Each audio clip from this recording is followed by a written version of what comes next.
Knot theory applications to cancer DNA.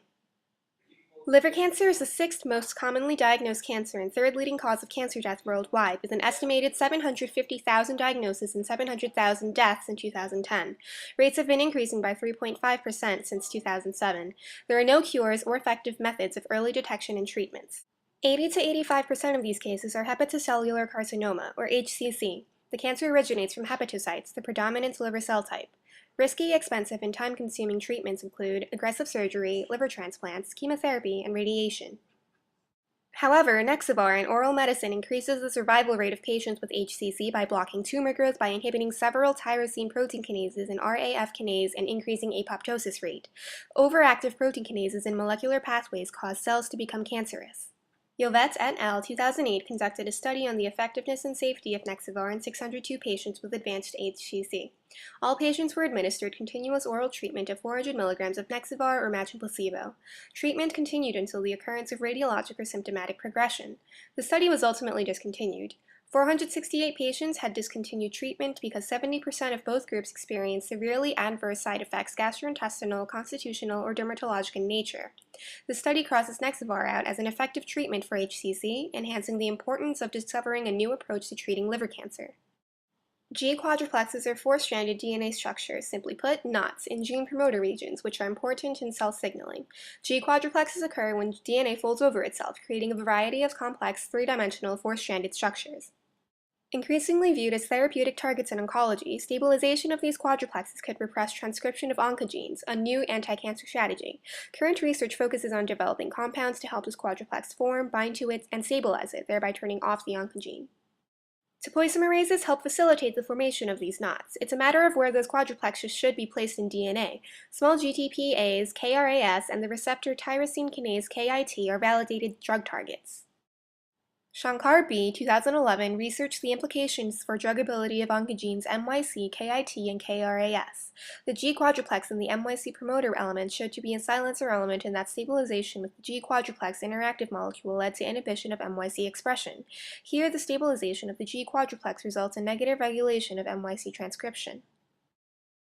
The KIT proto-oncogene encodes a receptor tyrosine kinase that, upon activation, stimulates cell proliferation, differentiation, and survival.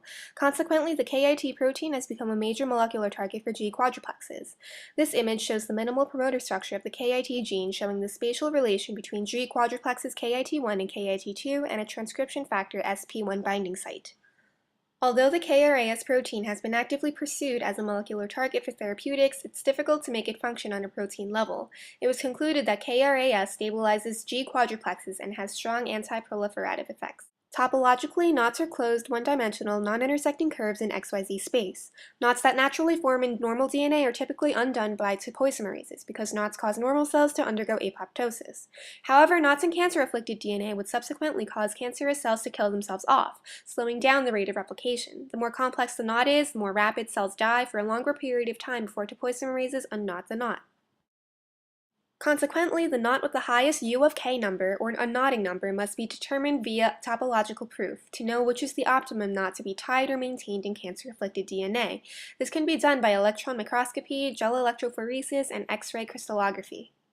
Sumner's 2011 used topological tangles to build a model that will compute the topology of the pre- and post-recombination synaptic complex in a single recombination event, given knowledge of the topology of the substrate and the product. Two kinds of geometric manipulation of the DNA occur on circle DNA substrates. First is a global ambient isotopy, in which a pair of distant recombination sites are juxtaposed in space and the enzyme binds to the molecules, forming the synaptic complex.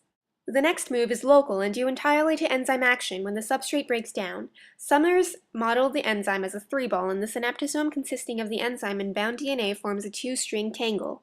The purpose of the study is to, through topological proving, determine which mathematical knot is optimum to be tied or maintained in cancer-afflicted DNA. Afterwards, this will be physically performed with the DNA of Dictyostelium discoideum, a soil-living amoeba optimum for genetic, cellular, and biochemical processes research, using electron microscopy and gel electrophoresis.